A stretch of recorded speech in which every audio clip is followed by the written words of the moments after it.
Yellow welcome back to my YouTube channel. So ಇವತ್ತು cupcake ಮಾಡೋಣ, chocolate cupcake ಅಂತೇಳಿ ಮಾಡಿದೆ. So ಇದನ್ನು ಮಾಡ್ಕೊಳ್ಳೋಕ್ಕೆ 1 ಕಪ್ ರವೆ, 1/2 ಕಪ್ ಮೊಸರು, 1/4 ಕಪ್ಪು ತುಪ್ಪ, ಅರ್ಧ ಕಪ್ಪು ಸಕ್ಕರೆ. ಸೊ ರವೆ ಮತ್ತು ಇದು ಚಿರೋಟಿ ರವೆ ತೊಗೊಂಡಿದ್ದೀನಿ. ರವೆ ಮತ್ತು ಮೊಸರನ್ನು ಮಿಕ್ಸ್ ಮಾಡ್ಕೋಬೇಕು.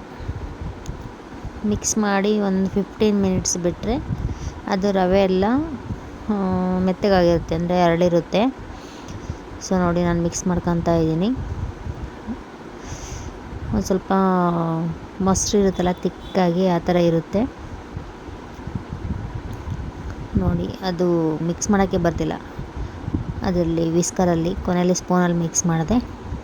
ಮಿಕ್ಸ್ ಮಾಡಿಕೊಂಡು ರವೆ ಏನು ಮಿಕ್ಸ್ ಮಾಡಿಟ್ಟಿದ್ನಲ್ಲ, ರವೆ ಜೊತೆಗೆ ತುಪ್ಪ, ಸ್ವಲ್ಪ ಎಣ್ಣೆ, 1 ಸ್ಪೂನಷ್ಟು ಎಣ್ಣೆ, ಸಕ್ಕರೆ, ಒಂದು 4 ಸ್ಪೂನಷ್ಟು ಕೋಕೋ ಪೌಡರ್ ಹಾಕಿದ್ದೆ. ಅದನ್ನು ಮಿಕ್ಸಿಗೆ ಹಾಕ್ಕೊಂಡು, ಅದು ಮಿಕ್ಸಿಗೆ ಹಾಕೋದು ವೀಡಿಯೋ ಮಿಸ್ ಆಯಿತು. ಮಿಕ್ಸಿಗೆ ಹಾಕ್ಕೊಂಡು ಈ ಥರ ದೋಸೆ ಕನ್ಸಿಸ್ಟೆನ್ಸಿ ಬರೋ ಹಂಗೆ ಮಿಕ್ಸ್ ಮಾಡಿ ಲಾಸ್ಟಿಗೆ ಬೇಕಿಂಗ್ ಪೌಡರ್ ಹಾಕ್ತಾಯಿದ್ದೀನಿ. ಬೇಕಿಂಗ್ ಪೌಡರ್ ಆದಮೇಲೆ ಬೇಗ ನಾವು ಬೇಯಿಸ್ಕೊಬಿಡ್ಬೇಕು ನೋಡಿ. ಹಂಚಿಟ್ಬಿಟ್ಟು ಅದ್ರ ಮೇಲೆ ಪಡ್ಡಿನ ಹಂಚಿಟ್ಬಿಟ್ಟು ಡಬಲ್ ಸ್ಟೀಮಿಂಗ್ ಮೆಥಡಲ್ಲಿ ಅದು ಪಡ್ಡು ಥರ ಹಾಕಿ ಅದನ್ನು ಒಂದು 10 ನಿಮಿಷ ಕ್ಲೋಸ್ ಮಾಡಿ ಇಟ್ಟಿದ್ದಕ್ಕೆ ಫಸ್ಟ್ ಟೈಮ್ ಈ ಥರ ಬಂತು. 5ರಿಂದ 10 ನಿಮಿಷ ಅಂತ ಹೇಳಿದರು, ಅದನ್ನು ನೋಡಿದರೆ ಆಗಲಿಲ್ಲ.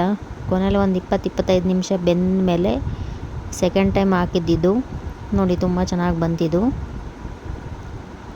ನೋಡಿ. ನೋಡ್ತಾ ಇರ್ಬೋದು ಎಷ್ಟು ಚೆನ್ನಾಗಿ ಬಂದಿದೆ. ತುಂಬ ಪೇಷನ್ಸಿಂದ ಮಾಡಬೇಕಿದು. ನಾನು ಫಸ್ಟ್ ಟೈಮ್ ಮಾಡಿದ್ದು, ನನಗೆ ಗೊತ್ತಾಗಿಲ್ಲ ಫಸ್ಟ್ ಟೈಮು ನೋಡಿ. ಒಳಗಡೆ ಎಲ್ಲ ಚೆನ್ನಾಗಿ ಬೆಂದಿದೆ. ಸೊ ಇದಾಗಿತ್ತು ಇವತ್ತಿನ video. Thank you for watching.